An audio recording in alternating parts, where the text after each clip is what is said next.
सुधाकर बडगुजरांच्या भाजप प्रवेशामुळे भाजपची भलतीच अडचण झाली आहे।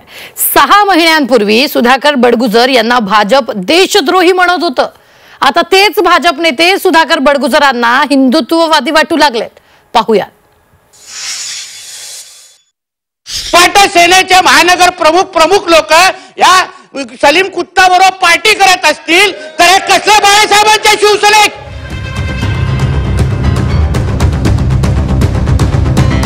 सुधाकर बडगुजरांना अटक करण्यासाठी अवघ्या 6 महिन्यांपूर्वी भाजप नेते नितेश राणेंनी रान उठवलं होतं। सुधाकर बडगुजर यांचा दाऊदचा हस्तक, सलीम कुत्ता याच्या सोबतचा पार्टीचा व्हिडिओ आणि फोटो समोर आला होता।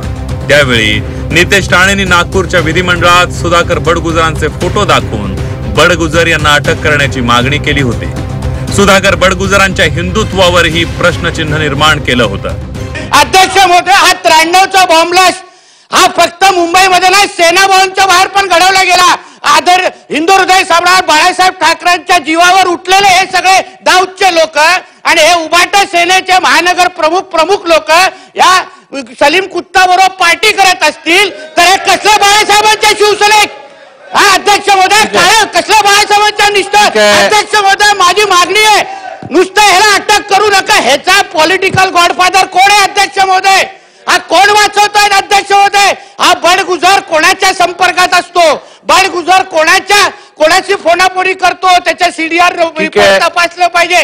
असा बॉम्बराजच्या आरोपी बरोबर अध्यक्ष महोदय हे पार्ट्या करायला लागल्या।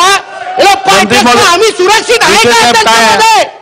आम्ही सगळेजण सुरक्षित आहे का? आणि हे प्रमुख पक्ष आहेत, मोठे हिंदुत्ववादी पक्ष स्वतःला म्हणतात, मोठे बाळासाहेबांच्या विचाराचे वारसदार स्वतःला म्हणतात आणि दाऊदच्या लोकांवर पार्टी करतात अध्यक्ष महोदय। हिवाळी अधिवेशनात आक्रमकपणे बडगुजरांवर टीका करणाऱ्या नितेश राणेंचा आवेश अर्थसंकल्पीय अधिवेशनात कमी झाल्याचं पाहायला मिळालं। बडगुजरांपेक्षा संजय राऊतांवर कारवाई कराशी मागणी नितेश राणेंनी केली। बडगुजर हा महत्वाचा विषय नाही, पण बडगुजरचा गॉडफादर कोण? बडगुजर कोणाच्या मांडीला मांडी लावून नाशिकमध्ये फिरतो? बडगुजर कोणाची गुंतवणूक ठेवतो? तर ती संजय राजाराम राऊतची। म्हणून बडगुजरच्या इन्क्वायरी करत असताना संजय राजाराम राऊत जो ह्याचा गॉडफादर आहे, त्या संजय राजाराम राऊतची पण चौकशी झाली पाहिजे, त्याच्यावर पण देशद्रोहीचा खटला चालवला पाहिजे। सुधाकर बडगुजर यांचा भाजप प्रवेश काही तासांवर आल्यावर भाजपला वेगळा साक्षात्कार झाला। काही महिन्यांपूर्वी देशविरोधी देशद्रोही वाटणारे बडगुजर आता भाजपला हिंदुत्ववादी वाटू लागले।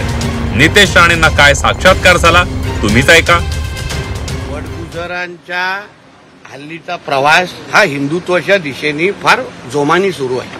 त्यांचा स्वतःचा मुलगा आमच्या हिंदू सकल मोर्चे जे काही महिन्या अगोदर त्या भागामध्ये निघाले, त्यांचे स्वतःचा मुलगा त्या हिंदू सकल मोर्चामध्ये खांद्याला खांदा लावून हिंदुत्वाचा विषय आमच्या बरोबर घेतोय किंवा मोठ्या जोराने आवाज करतोय। आणि म्हणून मला असं वाटतं, कोण हिंदुत्व अगर भक्कम होत असेल, हिंदुत्वासाठी आमच्या खांद्याला खांदा लावून काम करायला तयार असेल, तर कोणाला काय आक्षेप करायची गरजच नाही। पक्षात दुसरे नेते घेताना भाजपनं कोणतंही धोरण ठेवलेलं दिसत नाही। किंबहुना आधी आरोप करायचे आणि नंतर पक्षात घ्यायचं असं भाजपचं धोरण असल्याची टीका काँग्रेसनं केली आहे।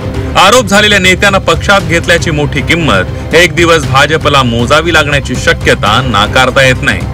ब्युरो रिपोर्ट, झी 24 तास, मुंबई।